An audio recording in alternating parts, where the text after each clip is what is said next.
Okay, the other functions of religion, okay, in order to understand what is happening in the universe. Okay, we talked about cosmology.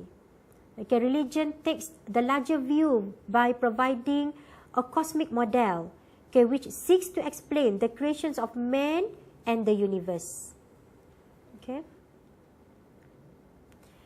Basically, cosmology describes the inhabitants of this universe, okay, and explain how this universe is ordered and created in the first place.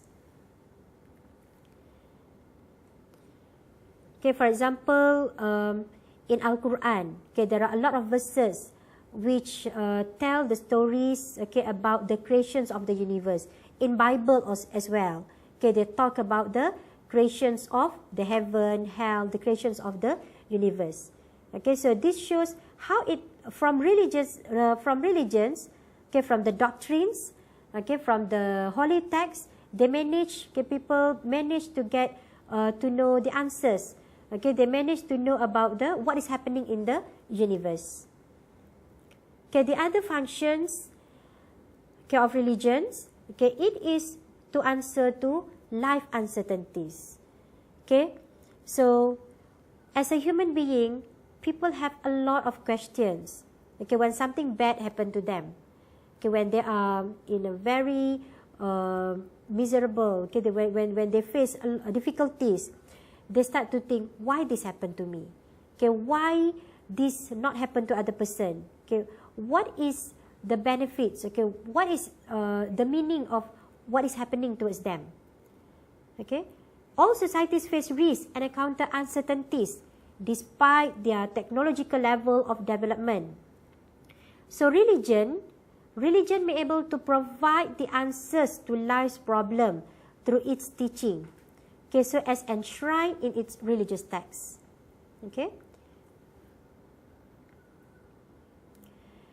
Okay, and then when we discuss about religion, okay, we are going also to discuss about the alternatives to mainstream religions. Okay, when we discuss about mainstream religion, it is basically about magic and cults. Okay, so what is magic? Okay, so magic can be defined as an effort to employ supernatural powers or spirits to achieve an objective through predetermined behavior. According to Malinowski, he said, magic may be able to help in a situation where technology is insufficient to achieve one's intention. Okay, and basically there are three types of magic.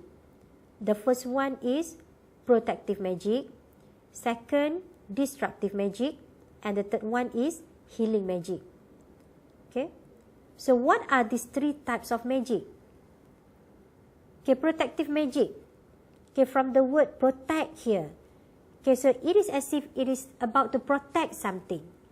Okay, so protective magic is intended to invoke protection from danger and catastrophe. Okay, and usually in the form of charms, pendants, and the like. Okay, so we can see that in many society, they put on like a chain, right, by using the pendants, okay, in order to protect themselves. They believe that when they put on something, okay, like the pendant just now, so then they will be safe. Okay, sometimes magic is destructive. Okay, destructive magic is also known as black magic, whereby it is intended to hurt its target or cause him severe discomfort, for example, voodoo. Okay, for example, the voodoo. Okay, and usually it requires materials such as the victim's hairs, needles, okay, the dolls, blood, human waste, the human waste matter. Okay, so we can see that destructive magic is not only happen within the Asian societies. Okay, not only among the Malays, among the Thailand people, okay, among the Indonesians, okay, among the Chinese, Indian, okay, but it all over the world. Okay, so they have this type of destructive magics. Okay, the other types of magic, okay, is healing magic. Okay. If destructive magic just now is known as black magic, so this healing magic is known as a white magic. Okay. Whereby it intended to cure illnesses or to counter the effects of black magic. Okay. So now let us see what are the differences between magic and religion. Okay, so we can see that religion and magic is totally contradict. Okay, from its orientation, we can see how religions involve society. Okay, but magic is usually private and secretive. People are not going to tell the other person that they are going to see the shaman, for example, the bomo. Okay, but it become very private, very secret.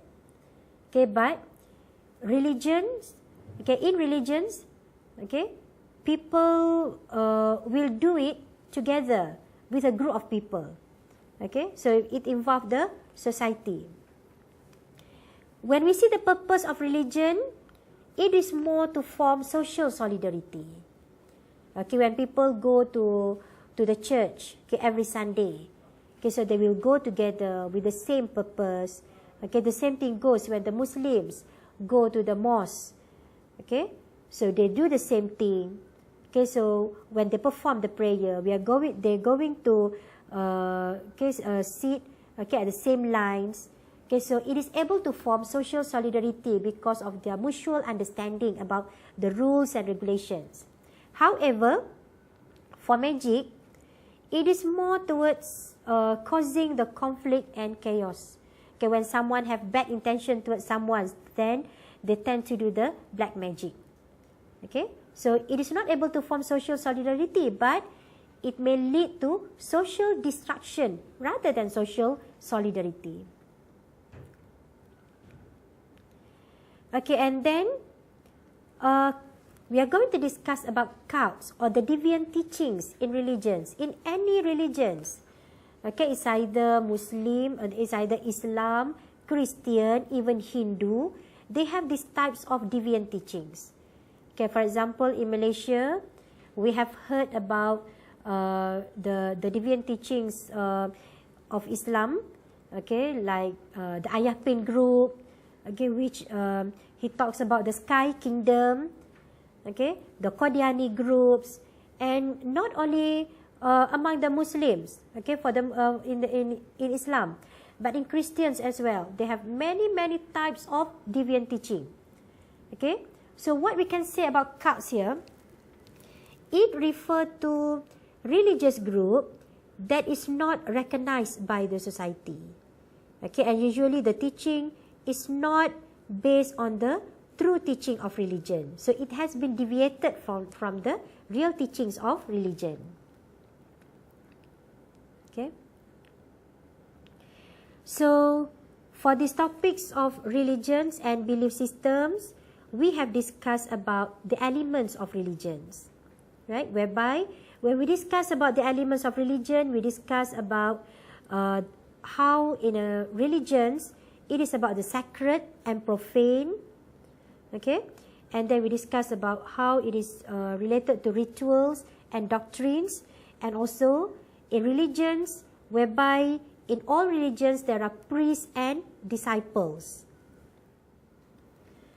Okay, so the other important points that we have discussed just now, okay, it is related to the mainstream religions and also the magic and cults, okay, whereby most people belong to mainstream religions, but there are those who adopt alternative forms of religion, like magic and cults. Okay, and I also gave example just now. Okay, for example, in Islam, okay, the teachings of Ayah Pin and also Qadiani, okay, and many other types of deviant teachings. And in Christians as well, there are many other types of deviant teaching. Okay, and then in this topic just now, the most important thing that you need to focus is about the functions of religion in society. Okay, why we need to learn about the religions and the belief systems in society, in man, society and culture, because we want to understand what are the functions of religion in society. Okay, so basically we have discussed just now.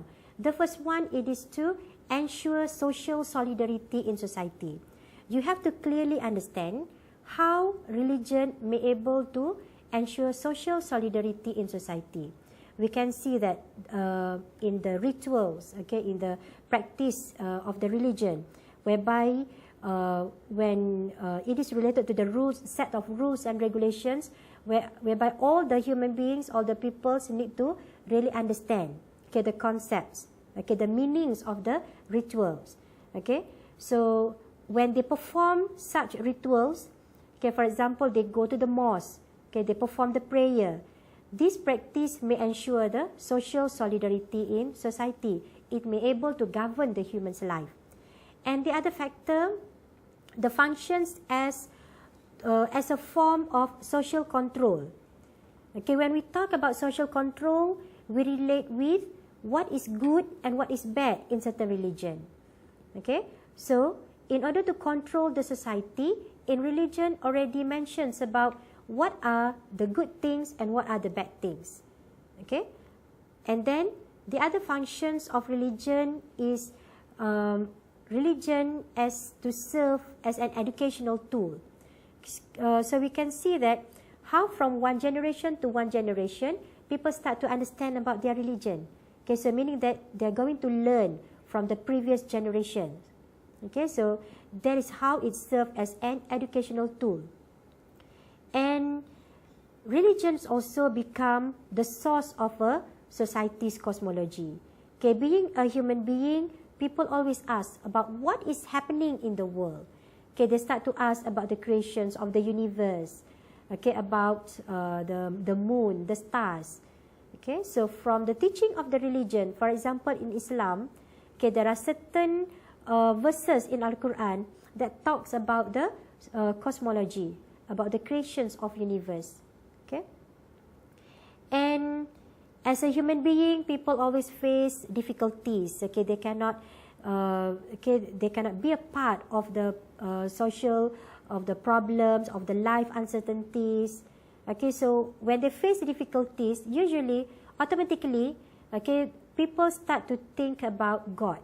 Okay, they start to think about the religion. Okay, so we can see that how the important functions in religion is to answer the life uncertainties, okay, by the human being. Okay, so for this tutorial, we have already covered for topic 3 and topic 4. Okay, I hope you can see how topic 3 and 4 are related to man, society and culture. From the previous lecture, we have discussed about the connection between man, society and culture. And we have discussed in detail what are the components of culture. Okay, what are the definition, the characteristics of culture. When we say culture, then it is related to the activity of the human being. Okay, something that is shared, something that is understood by the people. Okay, so we can see that how these two topics, okay, marriage and kinships, and also religious and belief systems, becomes the important elements for a man as a social being. Okay, so I hope for the further details, you can go through the modules. Okay, and then we are going to meet again in our tutorial 3. Okay, we are going to discuss on the other two topics. Okay, so till then, I hope we can meet again. Okay, have a good day. See you.